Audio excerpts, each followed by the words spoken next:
everybody. Welcome back. I'm your host, me, of course. How has everyone's week been so far? To everyone that is new to my channel, welcome, hello.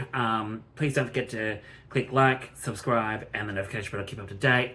Everyone that's returning, thumbs up to you guys. You're awesome. Now, tonight's video, I'm just going to do a simple, easy one, and you probably already guessed it from the title card on the cover page. It's my HP Lovecraft collection so far. Now, as I've done in previous videos, I've spoken about how big of a fan I am of HP Lovecraft. I mean, I can't buy everything HP Lovecraft, although I'd love to buy everything HP Lovecraft. I have got a collection going with some of the older books in his mythos, individual ones that were written by other authors that contributed to his Cthulhu mythos over the years, especially Brian Lumley. I've got 3 of his books that widely go into different aspects of the Cthulhu mythos, add to his stories and stuff like that, which is absolutely amazing. I haven't read them yet, but I will get to them, along with other ones that I have. One I have read, the other ones I haven't read in the series, and so forth. But this is just the collection I've collected so far.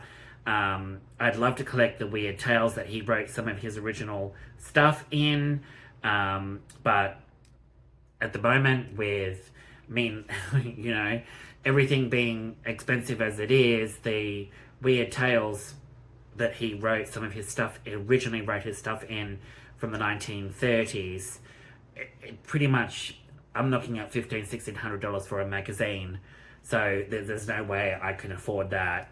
But I would love to get my hands on that original material, possibly in the future, down the track, when I become a millionaire. Yeah, that'll ever happen. But it's good to just collect books that are contributing to his Cthulhu mythos and stuff from H.P. Lovecraft. I'm reading one at the moment, which is just encompassing all of his Cthulhu mythos together in one book. I'm still reading that at the moment. I'm up to The Curse of Yig. I haven't been able to get to that because I've got to do a review for Danganronpa, the manga, which I've almost finished, and then I've got to do a review for that, and then I will get on to finishing off the HP Cthulhu Mythos book, which is quite lengthy and quite big, and then do a review on that, and then get on to the other stuff. So what I have here is some of these really cool covers. The Case of Charles Dexter Ward, that's a really cool one. I love the small, but it's neat. The cover is amazing. This is from 1941. 1941. And then there was another reprint in 1943. That was from his Del Rey book, published by the Ballantine Publishing Group. 1941 by Weird Tales, and then 1943 by August Derleth and Donald Wandry. And then this Ballantine book was published in 1971, August 1971. So that's a really cool one. I love that one. There's this one, The Doom That Came to Sarnath and Other Tales, Other Stories. This one is from, I want to say where is it? That was published in 1971, and then the third printing was 1982, but that's a really cool cover one. And all these ones I'm showing you, I picked up from a thrift store, I believe. A thrift store. I was very very, very lucky to come across a lot of these. Hp Lovecraft's The Lurking Fear and Other Stories. I got this one. There's another. This is a different variation of The Case of Charles Dexter Ward. It's a different variation. And this one was published 1971 as well, but it's a different variation cover. And it has H.P. Lovecraft on the back and a little bit about the book and him. I got this one, The Shuttered Room and Other Tales of Horror. The Lurker at Threshold. That one looks absolutely amazing. And I think this one was exactly the same.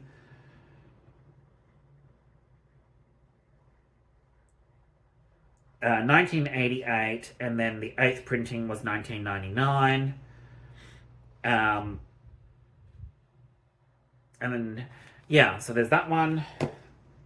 And then there's this really cool one, The Doom That Came to Sarnath. That's another variation cover one.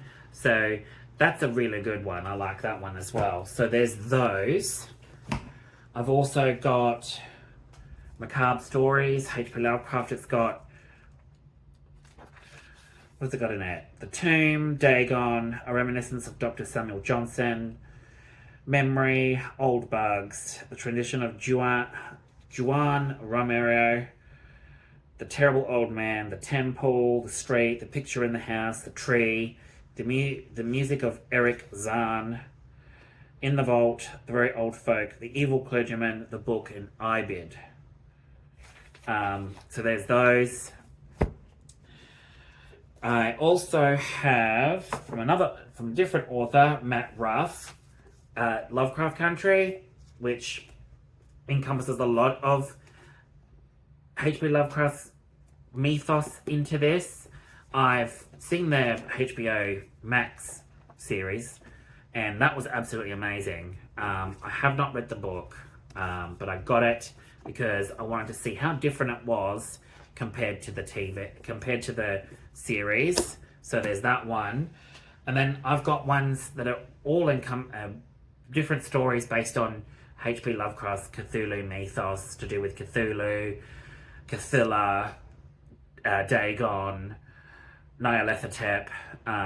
It's all different stories, but it's a Sherlock Holmes one. It's Sherlock Holmes versus Cthulhu by Lewis H. Gresh.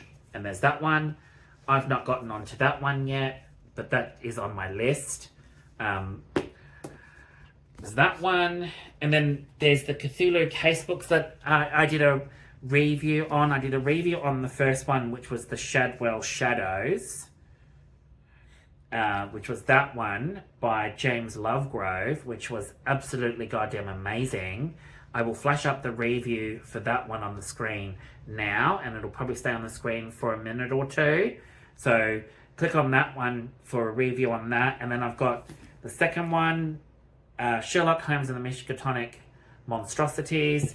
And then the final one being And the Sussex Sea Devils, Sherlock Holmes and the Sussex Sea Devils.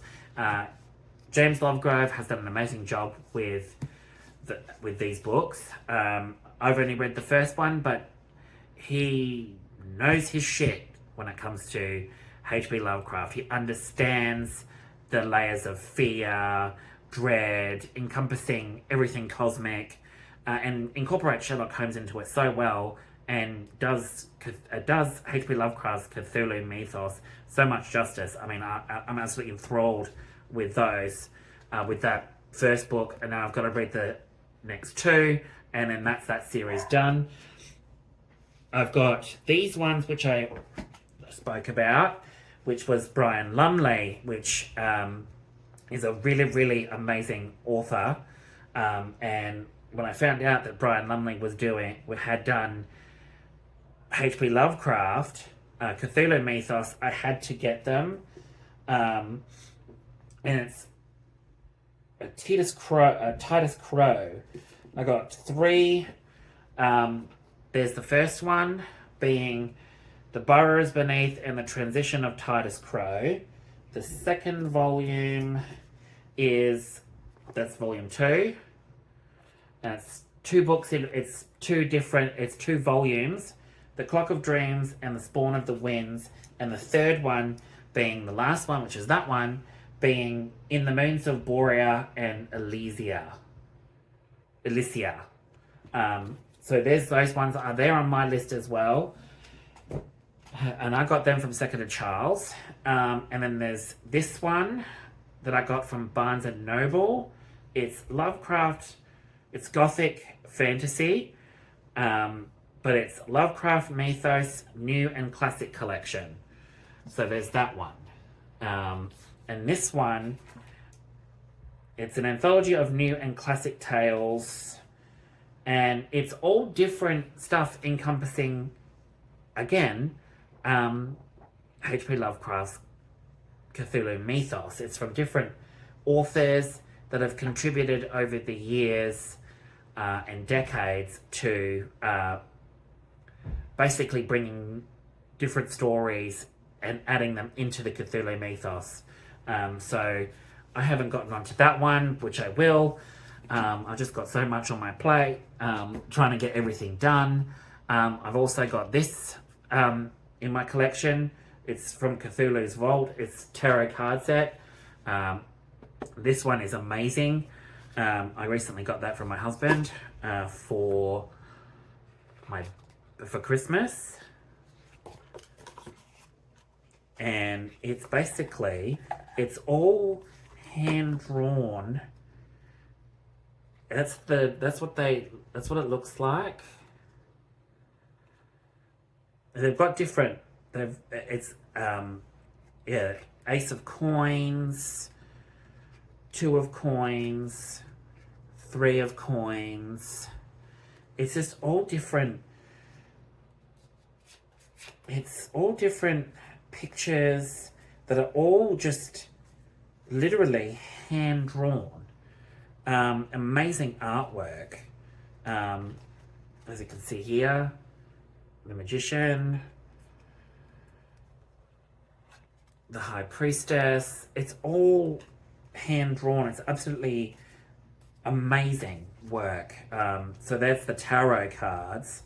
And I know there's other Cthulhu tarot cards out there, but these were the ones I had spotted before and said, oh, I really liked those ones. So I got that for Christmas, which was really, really good. So I'm going to get another different set of that. And then I come to this one, which I got from the Poe Museum in Richmond, Virginia, downtown.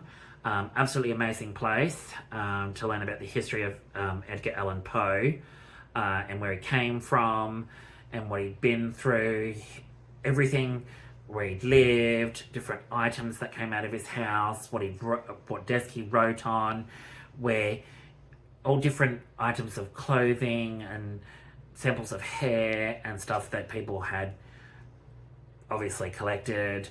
And it's a really awesome museum, and I just happened to come across this. It's Tales of Cosmic Horror by H.P. Lovecraft, Chambers, Machen, Poe, and Other Masters of the Weird, and it's Shadows of Carcosa. So I had to get that because it's like, oh my god, I'd heard so much about Shadows of Carcosa and how it all different authors and that encompassed things, even predates H.P. Lovecraft with weird tales. H.P. Lovecraft obviously was the godfather or the god of cosmic horror, basically made a new gene, but there's people that predate him that I wouldn't go as far to say that they were cosmic horror as such. They weren't classified into cosmic horror until H.P. Lovecraft, and then those stories were implemented into H.P. Lovecraft's mythos and then have been added over the years and decades as well. So it just adds a lot more to his work. But that's my collection so far. Other than that, I'm still trying to collect things. I know I probably all those little books that I showed you, like the Dermot Komasana, that's in the Cthulhu Mythos book. But I have to have anything HP Lovecraft. I've just got to pick up because, yeah, he's an absolutely amazing author. Transcends everything that I've ever read. HP Lovecraft is probably my favorite author of all time. Absolutely amazing. I can't praise him enough. Anything HP Lovecraft, any other author that encompasses HP Lovecraft, absolutely amazing. Like James Lovegrove, absolutely amazing. His books, the first book that I've read so far, absolutely amazing. Like I said, check out the review that I had up before. And yeah, it just reviews James Lovegrove's books, which is absolutely amazing. But other than that, this is my first video down. I will have one or two more tonight, hopefully. If not, they'll be out tomorrow, hopefully, in the morning, afternoon. But other than that, Thursday night I will have a out of cinema reaction to Scream 6, because me and my husband are going to see Scream 6 tomorrow. Got advance tickets, screenings for tomorrow at 8:30 p.m. at Regal Cinemas. So I'm absolutely excited. I can't believe it. I'm a huge Scream fan, and I absolutely love Scream 5, so Scream 6 all the way. I've managed to avoid spoilers and everything, so yeah. I can't wait for tomorrow, and then I'll have an out-of-cinema reaction for that, and then I will do a review for Scream 6 next week, at some point next week. I'm not going to do a spoiler review, I'm just going to do my thoughts on it, what I loved about it, just basically what I loved about it, and talking about the cast, and that's probably about it. I'm not going to do any spoilers in my review, other than just touching on some points after it comes out on Friday, officially, March 10, and then it'll give people time to go and see it and whatnot. But like I said, no spoilers. So yeah, but I will see you all in the next video. Alright, catch you later. Bye.